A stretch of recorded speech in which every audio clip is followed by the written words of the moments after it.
جابر رضی اللہ تعالیٰ عنہ صحابی رسول ہیں، ان کا گھر وہاں قریب میں تھا۔ اپنی بیوی کے پاس دوڑتے ہوئے آئے، کہا بیگم گھر میں کچھ ہے کھانے کے لیے؟ مجھے حضور کی بھوک دیکھی نہیں جا رہی ہے، نبی پاک صلی اللہ علیہ وسلم کا فاقہ دیکھا نہیں جا رہا ہے، گھر میں کچھ ہے؟ بیوی نے کہا کہ کچھ جو ہے، تھوڑا سا جو ہے، ایک سا، جس کو آپ یہاں یوں سمجھ لیں کہ 1 کلو 2 کلو کے آس پاس کا۔ حضرت جابر نے کہا اس کو جلدی سے پیس لو، اس کا آٹا بنا لو، اور ہمارے گھر میں بکری کا پلا ہوا ایک بچہ ہے، میں ذبح کر کے اس کی بوٹیاں بناتا ہوں، تم کھانا بنا لو، میں حضور اکرم صلی اللہ علیہ وسلم کو گھر لے آتا ہوں۔ بیگم نے کہا یاد سے حضور اکرم صلی اللہ علیہ وسلم اور آپ کے ساتھ 2-3 صحابہ کو لانا، اس لیے کہ خندق میں اس وقت صحابہ اکرام تقریباً 550 کی تعداد میں خندق کھود رہے ہیں اور سب بھوکے ہیں۔ حضرت جابر کی بیگم کہتی ہیں کہیں رسوا مت کرنا مجھے سب کے سامنے کے کھانے کے لیے۔ حضرت جابر نے کہا تم فکر مت کرو، اور وہ جو کا پیس کر آٹا بنائی اور روٹیاں تیار کرتی ہیں، آٹا گوندھ کر کے رکھی۔ حضرت جابر رضی اللہ تعالیٰ عنہ آتے ہیں، کان میں حضور سے عرض کرتے ہیں یا رسول اللہ صلی اللہ علیہ وسلم، آپ کا غلام اپنے گھر پر تھوڑا سا کھانا بنایا ہے، آپ تشریف لائیں، ابو بکر و عمر اور کوئی ساتھ میں ہوں، آپ تشریف لائیں۔ نبی پاک صلی اللہ تعالیٰ علیہ وسلم نے فرمایا جابر جاؤ گھر، میں جب تک نہ آؤں نہ ہانڈی اتارنا نہ روٹی بنانا۔ اور اس کے بعد متوجہ ہوئے جو صحابہ خندق کھود رہے تھے اور سب کو اعلان کیا کہ اے میرے صحابہ چلو جابر کے گھر میں دعوت ہے۔ 550 صحابہ سب کدال اور پھاوڑے نیچے رکھے اور حضور کے پیچھے چل پڑے۔ 1 کلو گیہوں اور اتنی بڑی جماعت۔ نبی پاک صلی اللہ تعالیٰ علیہ وسلم جب صحابہ کی جماعت کے ساتھ حضرت جابر کے گھر آ رہے تھے، ان کی خاتون دیکھتی ہیں پردے میں اور چیخ مار کر کہتی ہیں جابر تم نے مجھے رسوا کر دیا، اتنی بڑی جماعت آ رہی ہے میرے گھر۔ حضرت جابر دوڑتے ہوئے آئے اور اپنی رفیق حیات سے کہتے ہیں میری بیگم، اے خاتون تو فکر کس بات کی کر رہی ہے، جن کو ہم نے دعوت کے لیے بلایا ہے وہی ہمارا سارا انتظام بھی کریں گے، ہمارے گھر اپنا کھانا کون سا ہے؟ جو ملتا ہے وہ قدم مصطفیٰ کی برکت سے ملتا۔ حضور اکرم صلی اللہ علیہ وسلم تشریف لائے اور حضرت جابر کے گھر گوندھا ہوا آٹا رکھا تھا، اس میں اپنا لعاب پاک لگایا، اور جو ہانڈی چڑی ہوئی تھی گوشت کی اس میں حضور پاک نے اپنا لعاب پاک لگایا، اور اس کے بعد آپ تشریف رکھیں۔ اور اس وقت گھر میں بیٹھنے کی جو جگہ تھی 10 لوگوں کے بیٹھنے کی جگہ تھی۔ صحابہ کرام کو حضور صلی اللہ علیہ وسلم بلاتے ہیں، خود دسترخوان پر بیٹھے۔ اب کہا کہ اب ہانڈی سے سالن نکالو، روٹیاں دیتی جاؤ۔ حضرت جابر کہتے ہیں ہم روٹیاں پروستے تھے اور ہانڈی سے سالن نکالتے تھے، 10 صحابہ کھاتے گئے۔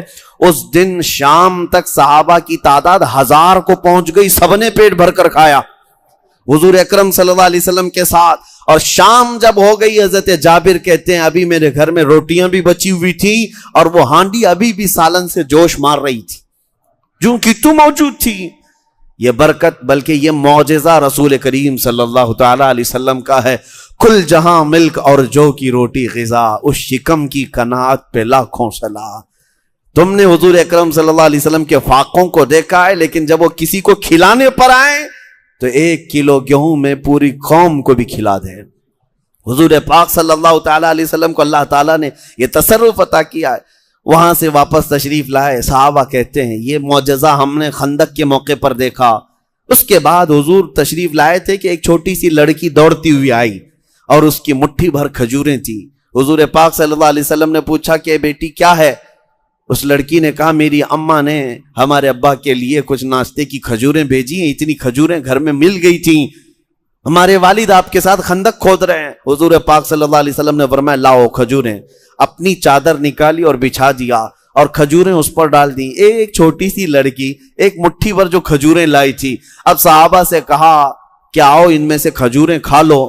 اس وقت تقریباً 1100 صحابہ نے کھجوریں اس میں سے کھائی ہیں، ایک مٹھی بھر کھجوروں سے۔ یہ بھی معجزہ جنگ خندق کے موقع پر پیش آیا۔ بہت سارے لوگوں کو لگتا ہے یہ عقل میں آنے والی بات نہیں ہے، اگر تمہاری عقل میں آئے تو حضور کا معجزہ کیسے ہوگا؟ معجزہ کہتے ہی اسے ہیں جو عام آدمی کی عقل میں نہ آئے، عام آدمی کی سمجھ میں نہ آئے، یہ معجزات۔ اب اس کے بعد جنگ کی طرف ہم آتے ہیں۔ یہ خندق کھودی گئی. صحابہ کرام رضوان تعالی علیہم اجمعین تقریباً 2000 کی تعداد میں مدینہ طیبہ سے نکلے. کس وقت کہ مکہ کے کفار و مشرکین، قریش اور خیبر سے یہودی اور بنو غطفان، یہ بڑے بڑے قبیلے، سب کی سب جماعتیں مل کر مدینے پر جب چڑھائی کے لیے وہ نکلے تو قرآن پاک میں بھی موجود ہے، اس کا ذکر ہے. اذ جاؤکم من فوقکم ومن اسفل منکم واذ زاغت الابصار وبلغت القلوب الحناجر وتظنون باللہ الظنونا. جب یہ بھاری بھرکم لشکر آ رہا تھا مدینے کی طرف تو دھول اڑتی ہوئی اتنی کہ کچھ نظر نہیں آتا تھا، اور ان کی آوازیں، ان کے چیخ و پکار، ان کے جھنڈے، صحابہ اکرام کے دلوں میں کچھ دیر کے لیے ہیبت آ گئی. قرآن میں ہے، اللہ فرماتا ہے کہ تمہارے دل تو حلق تک آ گئے تھے، بلغت القلوب الحناجر، اور تم کیا کیا گمان کرنے لگ گئے کہ کیا ہوگا، اتنی بڑی فوج آئی ہے. اب وہ خندق کے اس پار آ کر رک گئی.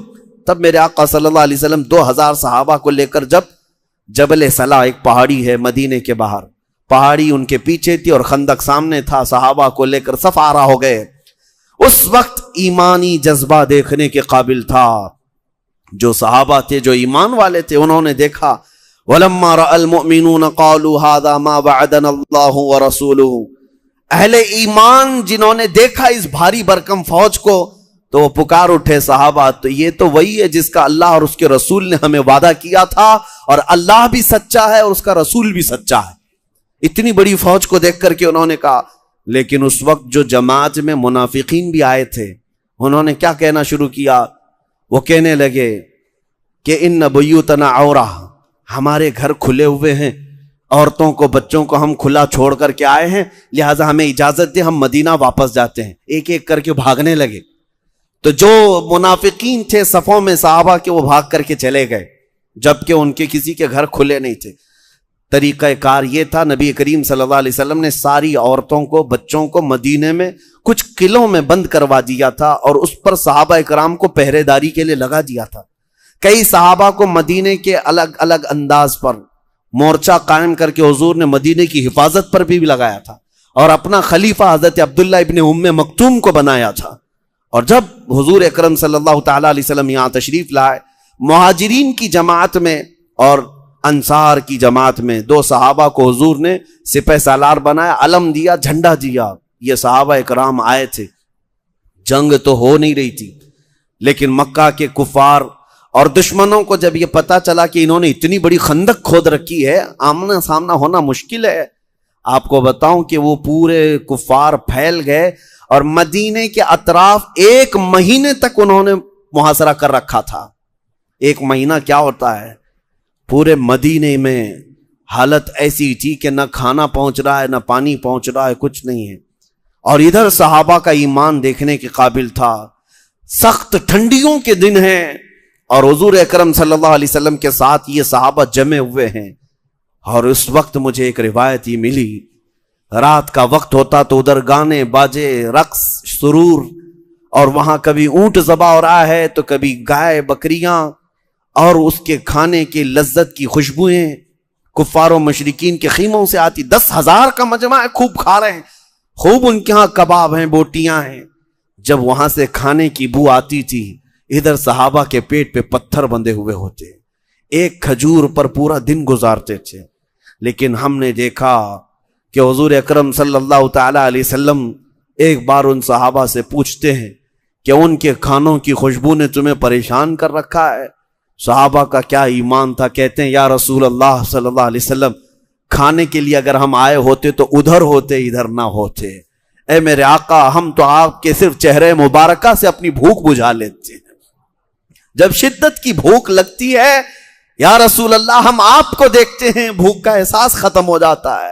وہ صحابہ تھے جن کو 1 مہینے تک آزمایا گیا، اور اللہ تعالیٰ فرماتا ہے وَزُلْزِلُوا زِلْزَالًا شَدِيدًا، ان کو بہت تیزی سے ہلا دیا گیا تھا.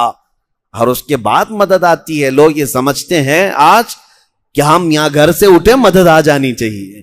ارے تم پہلے تو میدان میں کھڑے تو رہو، اور اس کے بعد تمہاری آزمائش ہوگی، اس کے بعد اللہ کی مدد آئے گی. وہ صحابہ ایسے ہلا دیے گئے تھے کہ تیروں کی بارش ادھر سے کفار کرتے تھے، اور ادھر صحابہ ڈھال سے بچاتے تھے. ایک وقت ایسا بھی آیا کہ اس وقت خالد بن ولید انہی کی طرف سے آئے ہوئے تھے خندق میں, اور وہ گھوڑا دوڑاتے ہوئے حضور کے خیمے تک آ گئے تھے, اور وہ جوان آدمی, اور جب حملہ کرتے تھے تو کسی کی دیکھتے نہیں تھے. لیکن اس وقت حضرت سعد ابن ابی عبادہ انصار صحابہ میں سے ایسے جلیل القدر صحابی ہیں, وہ ایسے بپھر کر کے نکلے تھے خیمہ رسول کی طرف کہ اس وقت خالد بن ولید بھی سعد ابن عبادہ کی تاب نہ لا سکے اور پیٹ پھیر کر کے بھاگنا پڑا, اس لیے کہ اس وقت سعد ابن ابی عبادہ حدیث میں ملتا ہے کہ اس قدر خون خار نظروں سے دیکھ رہے تھے کہ ان کی نظروں کی کوئی تاب نہیں لا سکتا تھا. حضور کی حفاظت کے لیے وہ اس قدر تیزی سے دوڑائے تھے کہ کوئی خیمے تک حضور کے آ نہ سکے. وہ صحابہ کیسے حضور پر اپنی جان نچھاور کرتے تھے. اور اس کے بعد 1 مہینہ جب گزر گیا, نبی کریم صلی اللہ تعالی علیہ وسلم نے صحابہ اکرام سے مشورہ لیا. بنو غطفان جو ہے وہ تو مال کی لالچ میں ان کے ساتھ آئے. خیبر والوں نے کہا آدھی انکم ہماری آپ کو دیں گے کھجوروں کی, تم ہمارے ساتھ لڑو. اس بات میں تو وہ جنگ میں آئے. حضور نے یہ فرمایا کہ ان کا جو سردار ہے میں اس سے بات کرتا ہوں کہ تجھ کو ہم مدینے کی کھجوروں کا آدھا حصہ ہر سال دیا کریں گے, ان کا ساتھ چھوڑ دے, مکہ کے جتنے قریش ہیں اور یہودیوں کے چھوڑ دے. تو حضور اکرم صلی اللہ تعالی علیہ وسلم نے یہ ارادہ فرما لیا کہ بنو غطفان کا جو سردار ہے اس سے بات کر کے مدینے کی کھجوروں پر صلح کر لیں گے. اب اس بات پر صحابہ اکرام سے مشورہ تھا. سعد ابن معاذ, سعد ابن ابی عبادہ, 2 سعد ہیں حضور کے, یہ بہت جلیل القدر سعد ہیں. حضور ان دونوں کی بڑی عزت بھی فرمایا کرتے تھے. یہ انصار کے سردار تھے. دونوں کو حضور نے بلایا اور کہا کہ میں نے ایسا ارادہ کیا ہے کہ بنو غطفان جو آئے ہیں وہ تو صرف کھجوروں کی لالچ میں ان کے ساتھ آئے ہیں, ہم ان کو پیشکش کرتے ہیں مدینے کی آدھی کھجوریں ہر سال ان کو دے دیا کریں گے, وہ ان کی جماعت سے الگ ہو جائیں گے. دونوں صحابہ سنتے ہیں اور عرض کرتے ہیں یا رسول اللہ صلی اللہ علیہ وسلم, اگر یہ وحی آ چکی ہے, اللہ کا حکم ہے آپ کے اوپر اور یہ حکم مصطفیٰ ہے, تو پھر ہمیں بولنے کی مجال بھی نہیں ہے, ہم بولنا نہیں چاہتے. اس کے بعد آپ نے جو فرما دیا وہ حق ہے, لیکن میرے آقا اگر یہ مشورہ ہے تو ہمیں حکم فرمائے. حضور نے فرمایا نہیں, وحی کے ذریعے سے نہیں آئی یہ بات, اور نہ ہی یہ حکم ہے, میں تو یہ مشورے کے طور پر عرض کر رہا ہوں. دونوں صحابہ کھڑے ہو گئے. حضرت سعد ابن ابی عبادہ, سعد ابن معاذ, جو ایگریمنٹ لکھا جا رہا تھا اس کو پھاڑ دیا. کہا کہ یا رسول اللہ صلی اللہ علیہ وسلم, جب ہم کافر تھے تب ہم مدینے کی کھجوریں ان کو لے جانے نہیں دیتے تھے, اور آج ہم مسلمان ہو چکے ہیں, آدھی کھجوریں تو دور کی بات, یا رسول اللہ ہم آدھی گھٹلی بھی انہیں دینے کو تیار نہیں ہیں. بنو غطفان اگر جنگ کے ذریعے سے مدینے کی کھجوریں لینا چاہتے ہیں, یا رسول اللہ ہم انہیں کھجوریں نہیں اپنے تیر اور نیزے ان کو کھلا کر بھیجیں گے. جب حضور نے دیکھا اتنا ایمان ان کا ہے, حضور نے اپنا فیصلہ واپس لے لیا. نبی پاک صلی اللہ علیہ وسلم نے فرمایا ٹھیک ہے, تم دونوں کے مشورے کو قبول کیا جاتا ہے, کوئی کھجوریں دینے کا فیصلہ نہیں ہوگا. اس کے بعد جنگ کا ایک دن ایسا آیا کہ اکرمہ بن ابو جہل, عمر بن عبد ود, یہ بڑے بڑے لوگ تھے. ایک 90 سال کا خرانٹ بوڑھا آدمی ہے عمر بن عبد ود, لیکن اس کے بارے میں کہا جاتا تھا کہ وہ 1000 لوگوں سے لڑ سکتا تھا اکیلا, جو جنگ بدر میں زخمی ہو کر بھاگا تھا.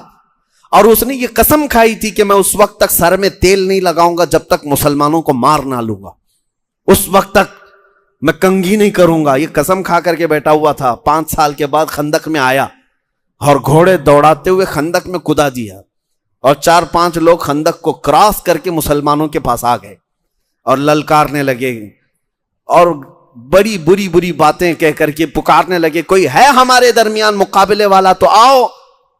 رسول کریم صلی اللہ تعالی علیہ وسلم کے خیمے میں جو صحابہ تھے تھکے ہوئے تھے, 1 مہینے سے کھانا نہیں ہے, پانی نہیں ہے, موسم کی سختی الگ.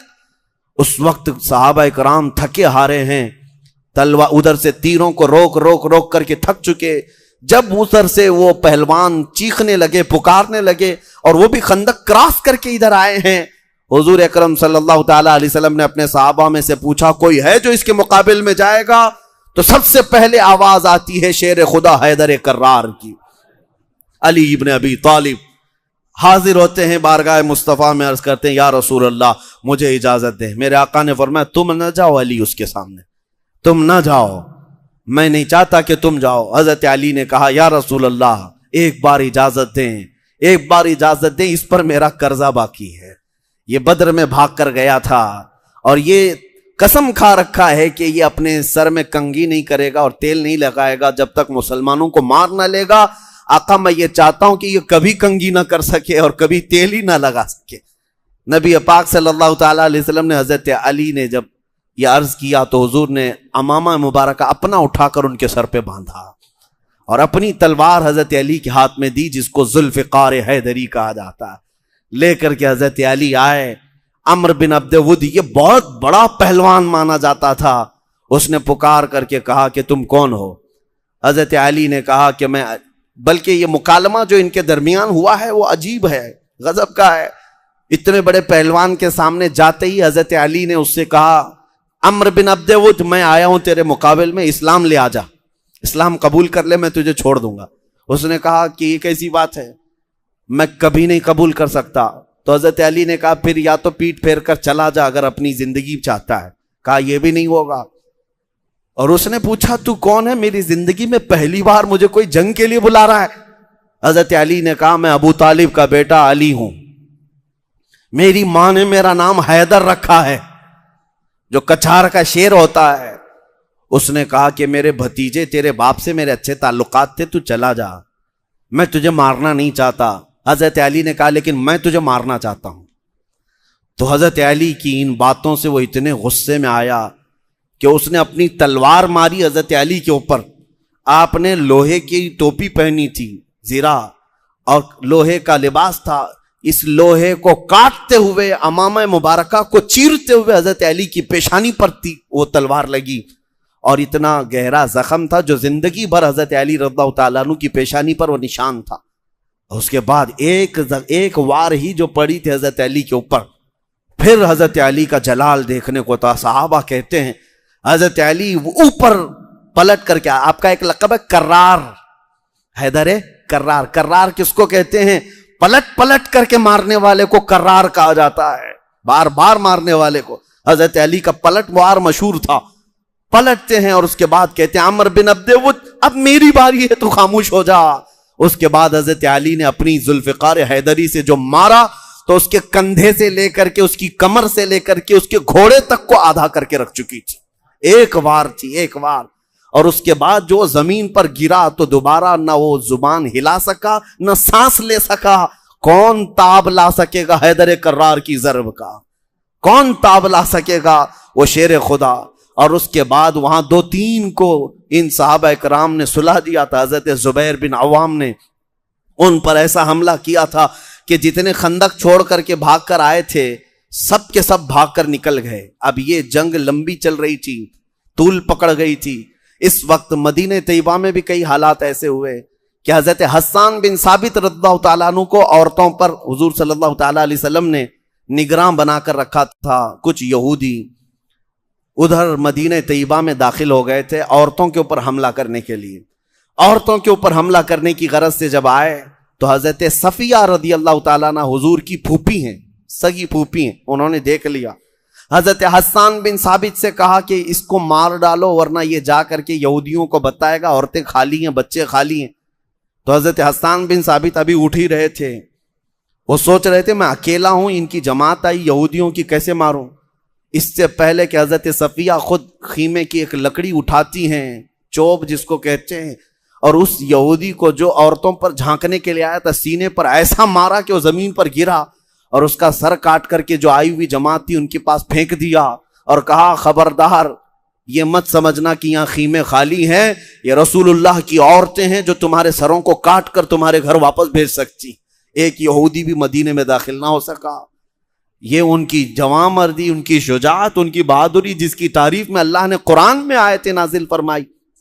ہوا یہ کہ یہ جنگ طویل پکڑ گئی، طول پکڑ گئی تھی، 1 مہینہ گزرنے کو آیا، اور جو مدینے میں بنو قریظہ یہودی تھے، یہ مکہ والوں نے جا کر انہیں بھی ورغلایا، وہ بھی بدعہدی کر گئے، وہ بھی وعدہ توڑ دیے۔ ایک قبیلہ ابھی باقی تھا نا مدینے میں، انہوں نے بھی وعدہ شکنی کر دی۔ اب حضور اکرم صلی اللہ علیہ وسلم صحابہ کے لیے کتنی بڑی آزمائش کا وقت ہے 10,000 سامنے مقابل میں ہیں، اور جو مدینے کی یہودی ہیں یہ بھی وعدہ شکنی کر چکے ہیں۔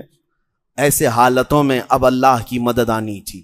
ایک صحابی حضرت نعیم رضی اللہ تعالیٰ عنہ، یہ بنو غطفان کے کافروں کے قبیلے سے تعلق رکھتے تھے، اور وہ ایمان لائے تھے بارگاہ مصطفیٰ میں، لیکن کافروں میں سے کسی کو نہیں معلوم تھا کہ وہ مسلمان ہوئے۔ حضور کی بارگاہ میں آئے، عرض کیا آقا اگر آپ مجھے اجازت دیں تو میں یہ جنگ کا پورا پانسا پلٹ کے رکھ دوں۔ حضور نے اجازت دی، وہ گئے۔ وہ بنو غطفان میں بھی معزز تھے، قریش بھی ان کی عزت کرتے تھے، خیبر کی یہودی بھی عزت کرتے تھے۔ حضرت نعیم نے جا کر ان کے درمیان ایسی چیزیں ڈال دیں، کہا کہ قریش سے کہا کہ یہودی تم کو چھوڑ کر کل رات بھاگنے والے ہیں میدان میں، اور یہودیوں سے بھی انہوں نے کہا کہ قریش یہ چاہتے ہیں کہ تم اکیلے یہاں مدینے میں لڑ کر کے مرو، اور وہ بھی واپس اب جانا چاہتے ہیں۔ 1 مہینہ ہو گیا، ان کا راشن ختم ہو رہا ہے۔ صبح ایک دوسرے کے اندر شک ایسا پیدا ہو گیا، سب ایک دوسرے کو دیکھنے لگ گئے، کون بھاگنے والا ہے، کون بھاگنے والا ہے۔ اور اس میں 10-12 لوگوں کو حضرت نعیم خود ہی لے کر کے باہر نکل آئے، اور دونوں قبیلوں کو یقین ہو گیا کہ یہ بھاگ رہے ہیں، وہ بھاگ رہے ہیں۔ ان کے دلوں میں ایسی چیزیں بیٹھ گئیں کہ بھگدڑ مچ گئی، اور آپس میں قبیلے گتھم گتھا ہو گئے۔ اسی وقت اللہ تعالیٰ نے تیز آندھیاں چلائیں، جس سے ان کے جانور بدک گئے، ان کے خیمے اکھڑ گئے، اور پھر ایسی حالت ہو گئی تھی کفار و مشرکین کی، قرآن پاک میں ہے کہ وہ اپنی جان بچانے پر مجبور ہو گئے تھے، سامان بھی چھوڑ دیا، سواریاں بھی چھوڑ دیں، اور اپنی جان بچا کر واپس بھاگ گئے۔ اس پوری جنگ خندق میں صرف 6 مسلمان شہید ہوئے، جانی نقصان نہیں ہوا تھا، 6 مسلمان شہید ہوئے۔ 10,000 کا لشکر جرار لا کر کے بھی میرے مصطفیٰ کریم صلی اللہ علیہ وسلم کے جوانوں کو وہ ٹس سے مس نہ کر سکے۔ یہ صحابہ کی صفیں تھی، یہ تاریخ ہے میرے عزیزو۔ حضور اکرم صلی اللہ علیہ وسلم کی جب وہ بھاگ کر چلے گئے، اب جو آخری میں عرض کرتا ہوں، اتنا وقت نہیں رہ جاتا ہے، میں شارٹ کر رہا ہوں، جو اور ایمان کو بڑھانے والی بات ہے، حضرت سعد بن معاذ جو سردار ہیں مدینے کے، ان کی رگ کٹ گئی تھی، تیر آ کر ایسا لگا تھا کہ ان کی رگ کٹ گئی، شہرگ جس کو کہتے ہیں، اکحل اس کا نام تھا، وہ رگ کٹ گئی، خون اتنا بہتا تھا کہ حضور صلی اللہ علیہ وسلم کے پاس جب وہ اپنا ہاتھ لاتے تو حضور کے چہرے پر پورا خون آ جاتا۔ یہ صحابہ جو زخمی تھے، 1 مہینے سے جنگ لڑ رہے ہیں، تیروں کی برسات ہوتی، روکتے رہے۔ اب جب وہاں سے نکلے، جب کفار و مشرکین بھاگ گئے، صحابہ مال غنیمت اٹھا کر مدینے کی طرف آ رہے ہیں، نبی پاک صلی اللہ تعالیٰ علیہ وسلم اپنا جنگی لباس اتار رہے تھے، جبرائیل امین آئے، عرض کیا یا رسول اللہ صلی اللہ علیہ وسلم، اللہ تبارک و تعالیٰ یہ چاہتا ہے کہ آپ یہیں سے بنو قریظہ کے مقابل میں نکلے ہیں۔ 1 مہینے کے امتحان کے بعد حضور پاک صلی اللہ تعالیٰ علیہ وسلم ابھی اپنا جنگی لباس اتارے، حضرت جبرائیل کہتے ہیں آقا ہم نے، فرشتوں نے جنگی لباس نہیں اتارا ہے، اللہ یہ چاہتا ہے کہ یہیں سے آپ بنو قریظہ کے مقابل میں نکلیں۔ حضور اکرم صلی اللہ تعالیٰ علیہ وسلم دیکھتے ہیں اپنے صحابہ کی طرف، تھکے ہوئے، چہرے اترے ہوئے، زخموں کی حالت میں، کسی کا خون رس رہا ہے، کسی کے کپڑے پھٹے ہیں، اور بھوک سے ان کے پیٹ سے لگے ہیں۔ لیکن حضور اکرم نے جبرائیل سے یہ نہیں کہا کہ ہم پھر کل دیکھ لیں گے، پرسوں دیکھ لیں گے، ارشاد فرمایا میں اپنے صحابہ سے پوچھ لوں۔ صحابہ کرام سے ارشاد فرماتے ہیں اے میرے صحابہ، جبرائیل آئے اور کہتے ہیں کہ یہیں سے بنو قریظہ کے مقابل میں جانا ہے، اللہ کا حکم ہے، تمہارا کیا مشورہ ہے؟ صحابہ میں سے کسی نے یہ نہیں کہا کہ آقا ہم مرہم پٹی کر لیں، گھر میں جا کر بیوی بچوں سے بات کر لیں۔ جب حضور نے یہ پوچھا کیا تمہارا مشورہ ہے، سب صحابہ نے بیک زبان کہا آقا آپ کے حکم کے بعد دیر کس کی، چلیں یہیں سے چلتے ہیں، یہیں سے چلتے ہیں میرے آقا، ہم میں سے کوئی مدینے جانا نہیں چاہتا۔ اللہ اکبر، میں یہ تاریخ کا باب پڑھتا ہوں تو پھر سوچتا ہوں سچ فرمایا میرا رب، رضی اللہ عنہم ورضوا عنہ، اللہ ان صحابہ سے راضی ہوا اور یہ اللہ سے راضی ہوئے۔ یہ دنیاوی مال اور دنیاوی غرض کے لیے نہ کبھی میدانوں میں اترے، بلکہ صرف اور صرف اللہ اس کے رسول کی رضا کے لیے۔ ہم میں سے کون ہے ادھر 4 رکعت نماز پڑھنے کے بعد دوسری نماز کے لیے کھڑے ہونے کو لوگ کتراتے ہیں، بھاگتے ہیں؟ وہ تو مہینہ بھر جنگ کر کے پھر بارگاہ مصطفیٰ میں یوں عرض کرتے آقا دیر کس بات کی، آپ کا حکم ہے یہیں سے چلیں گے۔